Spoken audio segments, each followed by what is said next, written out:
Hello everyone and welcome back to my Bold and Beautiful 29 YouTube channel. I hope you guys are having a wonderful day. Before we start, please hit the subscribe button and give this video a thumbs up.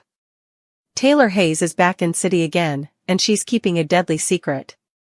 Taylor's heart is giving out and she wants to spend the time she has left with her favored bones. Leave it to Brooke Logan to smell that commodity is going on with her frenemy. Taylor wants to bury the hatchet with Brooke after decades of fighting over bodacious developer Ridge Forrester, but Taylor is saying one thing and doing another. While she spins her line about wanting to reconnect with her family, she's substantially melancholy. Brooke has noticed this distinction and we anticipate her to probe what's really going on with Taylor. Taylor's appearance had suckers awaiting to see Brooke, Taylor, and Ridge play out their eternal love triangle for the umpteenth time. But when they learned that Taylor is dying, perspective shifted. Still, will she make a heroic gesture and tell Ridge to leave her and make Taylor's last days happy bones? If Brooke discovers the verity. Brooke Logan and Taylor Hayes are frenemies. Should Ridge leave Brooke and try to make Taylor's final days memorable by rejuvenating their spark? What a nanosecond, with this heart problem script, should Tridge indeed be allowing about adulterous conditioning? Brooke has been acting sympathetic toward Taylor and was thrilled at the prospect of getting back to being musketeers. Right now, Brooke looks like she's able of making a noble immolation for her frenemy. In this case, Brooke might decide that giving Ridge up for a bit to make a dying woman happy is the right thing to do. Should we mention that cleaner judgments are frequently wrong? What happens if Taylor lives? Let's leave that possibility for another day, will you, Knight? Tell us BMB suckers, how do you feel about Ridge proposing a pity marriage to his partner? He's single, so they could marry right down. Does this script sit well with you, or do you suppose it's lunatic? Taylor and Brooke's relationship is about to get more complicated and you don't want to miss a single nanosecond of this scintillating plot. Taylor Hayes' secret opinion will be public news soon. The Forrester family will begin scrabbling to try and save Steffi and Thomas's mama from an early and unanticipated death. But, is there only hope a new heart? Taylor Hayes is dying from heart failure. Per Dr. Lee Finnegan, Taylor's case is a complicated and rare one and she'll need the help of specialists. Anyone with introductory medical knowledge from television shows can tell you that Taylor is going to need a new heart to survive. The problem with someone giving their heart is they've to be dead. No bone will survive without their heart. So, the Bold and the Beautiful is going to have to kill off a character to save Taylor Hayes. When does a Cleaner Pieces ever use an anonymous patron for any life-saving surgery? The sad thing about heart benefactors is they generally die from commodity unanticipated. Still, also they generally don't have any health issues of their own, if they've a heart healthy enough to contribute to save someone. The maturity of organ benefactors come from auto accidents. Scuttlebutt Shop is working in overdrive this week, and addict forums are buzzing about another death coming up on the CBS Cleaner. Are the Pens going to kill off another character to save Steffi and Thomas's mama Taylor? Right now, there are a whole lot of redundant bodies on the CBS Cleaner after Luna Nozawa's payoff spree. Unless TPTB are gearing up to kill off a main character. Imagine one of the Logan women giving Steffi's mama their heart. Do you suppose Taylor will survive? Who'll contribute their heart? A familiar face is headed back to the CBS Cleaner. Cassandra Creech will duplication her part as Dr. Grace Buckingham during the week after Taylor Hayes regains knowledge following her collapse in the Forrester salon. Ridge Forrester will interrogate her about what's going on. Since Taylor has been intimating about how life is short and precious, Ridge may suppose back to those suggestions and worry she's sick. Taylor will ultimately confess that she's dying and leave Ridge thrown for a circle. Ridge will contend that can't be right, but Taylor will offer updates on her croaker's visit in Europe and how she was given a heart failure opinion. Since Ridge just wouldn't want to believe that's true, he'll drive Taylor to get an alternate opinion. Taylor wouldn't see the point of letting another croaker tell her that she's fading presto, but Ridge will feel like perhaps there's still hope for her future.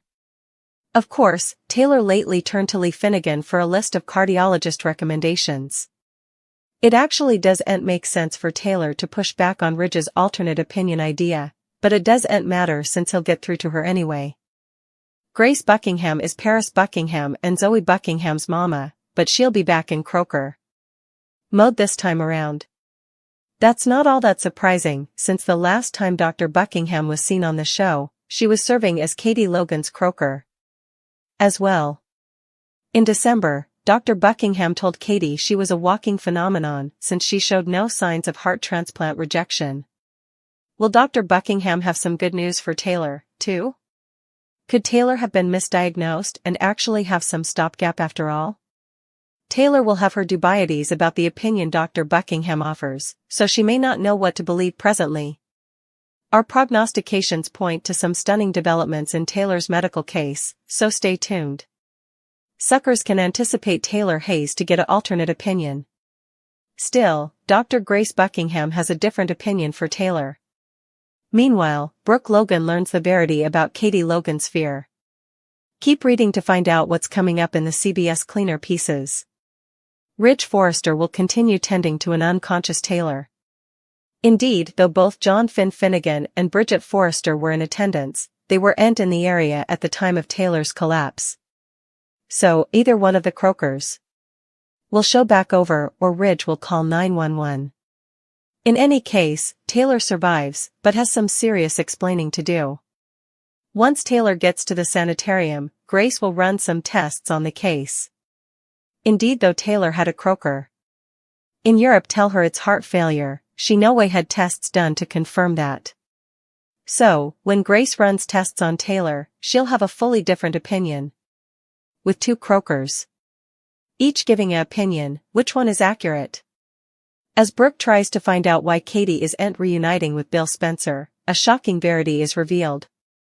It sounds like Katie might eventually blurt out that she doesn't want Brooke kissing her man again. Will Spencer to partake his true passions about Bill with Katie? Bill will also get vulnerable with Katie latterly in the week.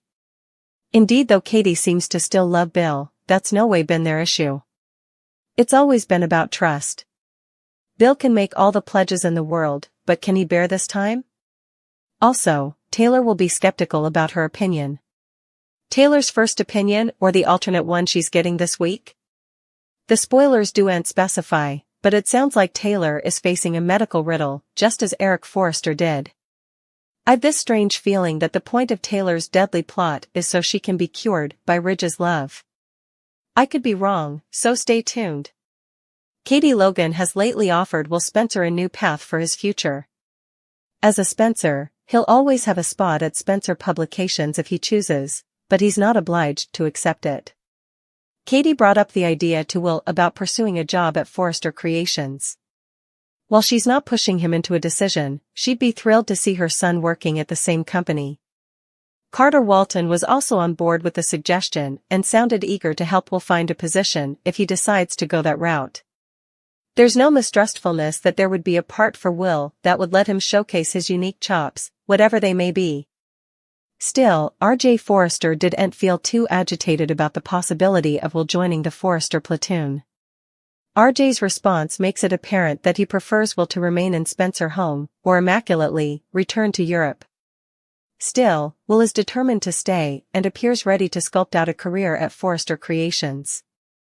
This development is likely to be a tough lozenge for Bill Spencer to swallow, egging him to take matters into his own hands in an attempt to alter Will's path.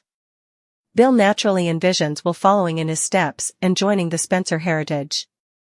The study of Will contributing to the Forresters' success will really sit uncomfortably with Bill. It'll be fascinating to observe the lengths to which Bill might go to steer Will in what he believes is the right direction. While Bill may outwardly accept Will's choices, he could veritably well engage in covert sabotage.